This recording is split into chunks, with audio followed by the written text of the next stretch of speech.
I think the world has forgotten that we, Israel, the Israeli soldiers, the Israeli troops, did not participate in any massacre or in any killing in those camps.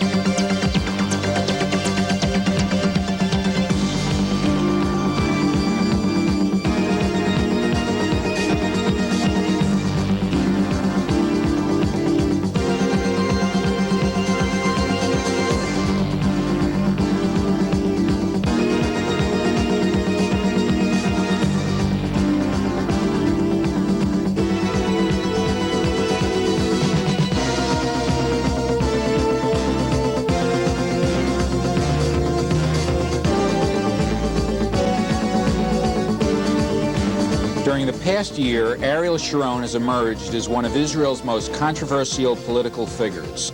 A distinguished military leader in past Israeli wars, Sharon rose through the ranks to become Minister of Defense under Prime Minister Menachem Begin.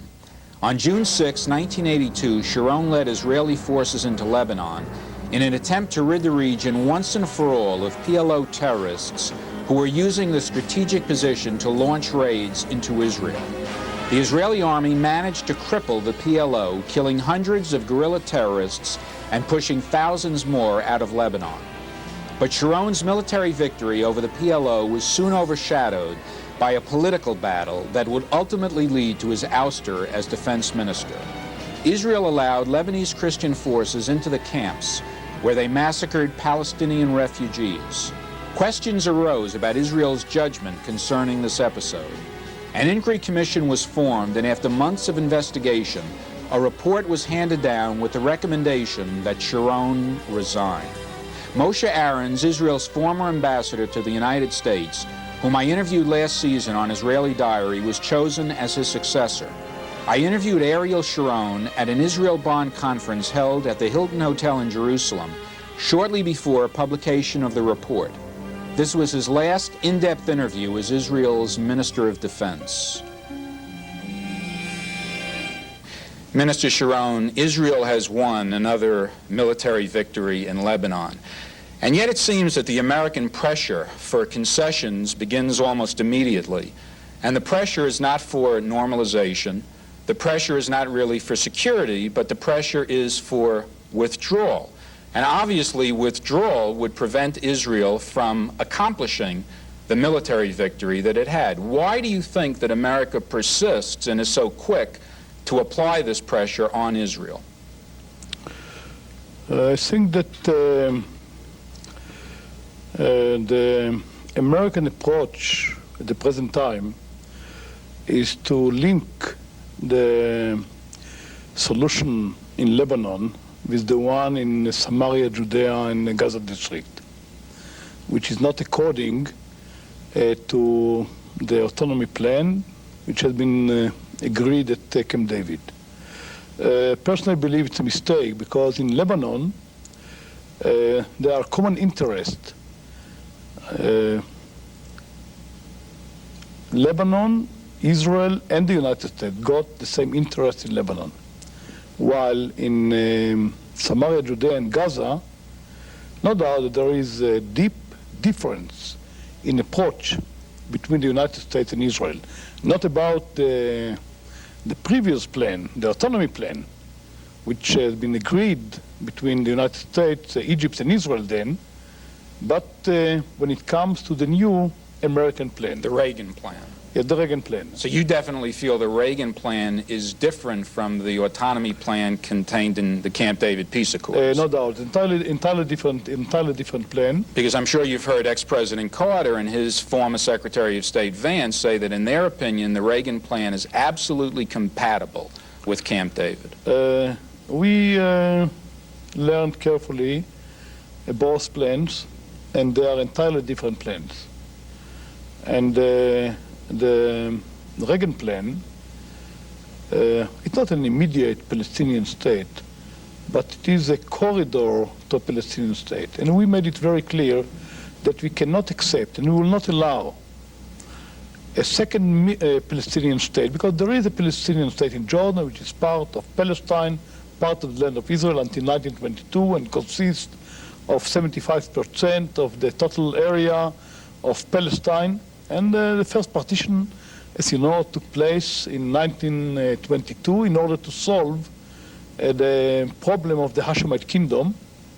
And there is a Palestinian state. So that Hussein really, being a Hashemite, is not even a Palestinian, even though he's the ruler of that country. Yes, but I would say the majority population, let's say between 70 to 80% of the population of Jordan are Palestinian Arabs, exactly the same Arabs that live in Samaria, Judea, in Jerusalem, in the Gaza district, in Haifa, in Nazareth. They are exactly the same Palestinian Arabs. Most of the members of parliament, most of the members of the Senate, the most prominent members of cabinet, many of the prime ministers, they are all Palestinian Arabs. I would say the only one who might be not a Palestinian is, of course, King Hussein himself. But that is not our task to decide who is going to rule this country. Our problem is how to avoid and prevent a second Palestinian state, not even a state, but even a corridor to a state, because that is a major threat to our security and existence. So when the Reagan plan uses terms like self-government or a homeland, you regard that as a corridor to a state? It is a corridor for a state because of one main reason. I mean, according to the autonomy plan, not that we agreed, we proposed the autonomy plan. That's a plan that was proposed by Israel. We proposed this plan. And this plan was accepted with certain, of course, changes, like in negotiation, but this plan, in general terms, was accepted.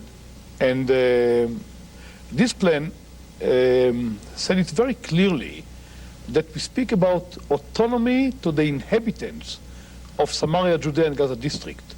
It's not in any way a corridor to a state, and Israel had to retain in its hand the responsibility for security, external security and internal security. Though when it comes to internal security, we ourselves suggested then that part of the security responsibility will be shared with the local police, which will be formed, mostly when it comes to public order. But when it comes to anti-terrorist activities, that should be completely Israeli responsibility, and not for the transitional period, but as has been said at Camp David, the autonomy plan, for 5 years of the transitional period and beyond. That means it's unlimited time. And of course the Reagan plan. And the word, that one single word, beyond, was negotiated for a long, hard time, as I understand it. Begin was very firm on that word. This word beyond, I think, it took 3 days and 3 nights for Prime Minister Begin to struggle for. And even those days, sometimes we couldn't understand why he was so firm and strong about that. But as we can see now, he was very right about that, doing that. And that was in order to keep in our hands the security. That live on a very narrow strip of land along the coastal plain. And this strip of land is, I would say, between 6 to 17 miles wide and about 60 miles long. And in this area, maybe even up to 2/3 of the Israeli population live. Most of our infrastructure, all of our power stations, all that in this narrow strip land, piece of land, which is completely controlled, overlooked by the mountains and hills of Samaria and Judea. So therefore, we cannot allow any possibility of any, I would say, a state or a corridor that will bring to a state. So what Israel offered then is that the local population will be able to run their life almost without any interference. But when it comes to security, that will be Israeli responsibility now and forever. It's not that it's our right to ask, it's our duty to demand. That is security. What are we asking altogether? But America says, what's wrong with the multinational force of the United Nations, which obviously you don't have much confidence in? And what is all this talk really about? The Lebanese government, as though it really is a government. Because obviously Israel, in terms of the invasion, created a Lebanese government, and it's going to take some time, I assume, before it's strong enough to fulfill its role. So I would like first to refer to the question of UNIFIL and multinational force. We have quite bad experience with the UNIFIL. And I want to say that all the units of UNIFIL did not perform well. There were some who acted well. This is the United Nations force. Yeah, that's the United Nations force. But some of them cooperated with the PLO terrorist organizations. And we knew about that before the war, but after the war, when you captured all the documents and I would say commanders of various terrorist organizations, and we made the inquiries and the investigations and so on, we learned that it was a deep cooperation and coordination between UNIFIL and the terrorist organizations. Specifically, what countries are you talking about that cooperated with the terrorists? I wouldn't like to mention what country. There were some countries who didn't. Some of the things were done, I would say, in a kind of naive, maybe as a result of a naive approach. Some of it has been done deliberately. But altogether, it was a complete failure, UNIFIL. As about the multinational force, our position in general is that if I would like first to refer to American soldiers, that was our policy, declared policy for many years, and the same now, it will be in the future. We never asked any American soldiers to defend us. Not soldiers, not pilots, not sailors. We never saw that anyone should defend us. We never saw that American soldiers would be hurt or wounded as a result of acting in the Middle East or defending us. That's our task. We have to do it ourselves. We never ask. We don't want anybody to defend us. It's completely our task. We don't want to be in Lebanon. We don't want to stay in Lebanon. We don't want to annex even 1 square yard of the Lebanese territory, and we don't want to take even 1 cubic meter of water, Lebanese water. All right, but the Lebanese government isn't strong enough to guarantee your security. So the Lebanese government must build its troops in order to be able to participate in a kind of an efficient way in securing the security region, which is about 30 miles from our northern border. So, therefore, Israel came with the idea that for a limited time, in specific places, small numbers of Israeli troops, and I speak about small numbers and in very few places, and for limited time. It's not, I would say, permanent staying in Lebanon. Not like the beyond of Camp David. No. Even not like being in Panama until 2001, in Guantanamo, or in Japan, or in Europe. As a matter of fact, these are not stations equipped with any kind of sophisticated electronic devices. The idea and the goal is not to look behind the mountain and to see what happens in Syria or in any other Arab country. It's an entirely different thing. It's nothing to do with the warning stations that were manned by Americans in Sinai. We speak about places which were known as bases, as the main infrastructure of the terrorist organization in southern Lebanon. And the task of these stations, as we call it, anti-terror supervision stations. Their task is to inform us early as possible about any attempt by the terrorists to return to southern Lebanon, to start and try and build infrastructure, or try to smuggle and I would say assemble weapons and arms, mines, and so on. There are still thousands of terrorists in Lebanon right now, aren't there? Yes, so that is in addition to the Syrians. That's one of one of the points, which no doubt we are discussing now. I would say we are discussing these stations, these anti-terror supervision stations, or they are known now as warning stations, but the name is wrong and is misleading. The other question is UNIFIL or multinational force in the south, which cannot give the answer. The third point, of course, is that of the fact that there are thousands of terrorists still in Lebanon.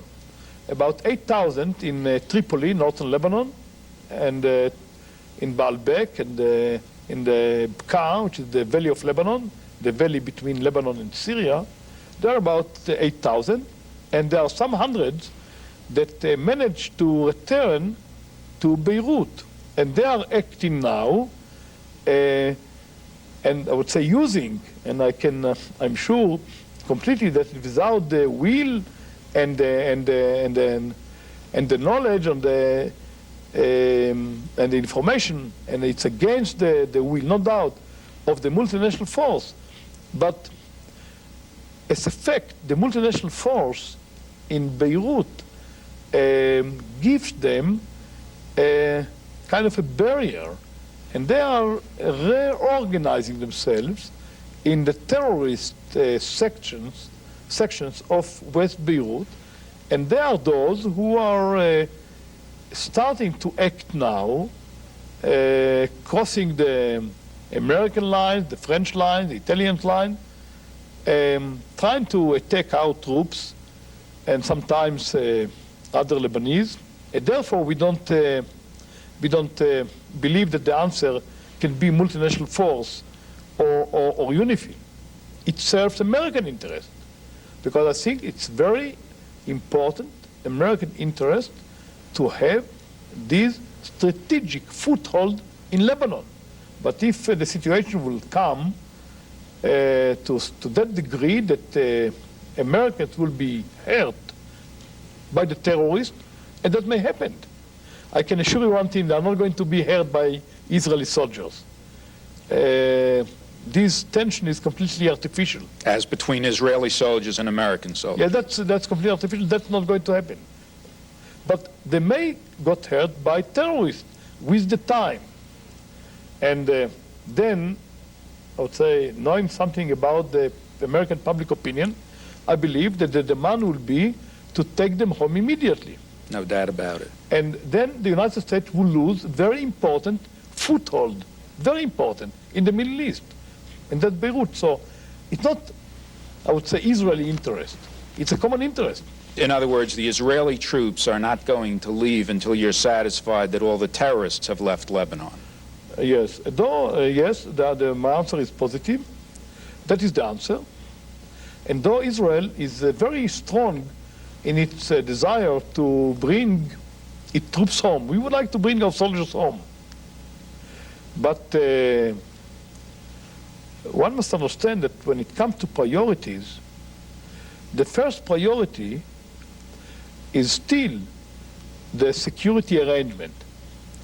And only second priority is the withdrawal. You can read the Israeli press and see a lot of tough statements about unwarranted American pressure on Israel. And as a matter of fact, after the massacre, in response to a speech that Shimon Peres made, you made a very tough speech in the Knesset criticizing Peres of collaboration with the Americans, toadying up to the Americans, and you basically said in that speech in the Knesset that the Americans would like to see you replaced and get someone who would not be as, at least in their judgment, as hard line as they perceive you to be. So it's not one big happy family all the time, as between Israel and the... but that's nothing to do with friendship. I mean, you may have sometimes even quarrels in the family. It sometimes happens. Yeah, but sometimes those quarrels end friendships, too. That happens every now and then also. Most of the time, they don't. Maybe with your permission, I would like just to add one sentence before about another problem, which I believe it's important that our friends in the United States will maybe understand. And that is the position of the Haddad forces in southern Lebanon. The Christian forces. The Christian forces. As a matter of fact, the south, the Christians are minority there. But not like in the area around Beirut, it's completely quiet. And I may call it, as we call it, what exists there, that is the Southern Coalition.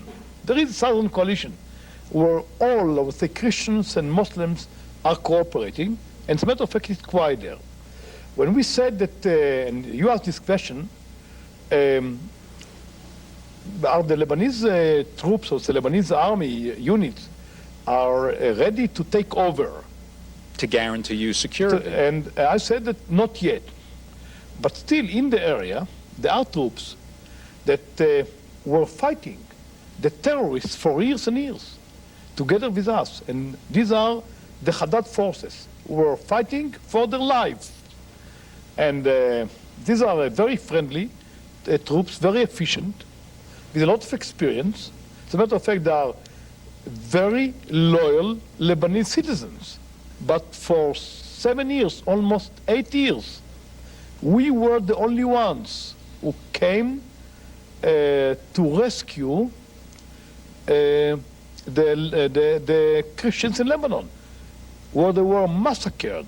You know, people do not know. I mean, people do not pay attention because then nothing has been said, nothing has been written about it. Who knows that during those 7 years, before the war, Peace of Galilee started, the number of casualties dead in Lebanon raised to 120,000, mostly Christians. Who knew that? Whoever interfered, whoever said a word about that in the Christian world? And in the media. And in the media. And the number of wounded raised over 300,000. Whoever mentioned that at all? All right, but that brings me to this point. Recognizing that kind of a background for the 7-8 years before Israel went into Lebanon in June of '82, then how, after the massacre, could you have said that you were shocked, that it never entered your mind with that kind of history of bloodshed and massacre and butchery between Muslims and Christians, that you would not have thought that maybe the Christian phalangists who went into the camps were capable of doing a massacre to the PLO people? I think the world has forgotten that we, Israel, the Israeli soldiers, the Israeli troops, did not participate in any massacre or in any killing in those camps. But those who committed these crimes were never brought before any court at all, and they will never be brought to any court.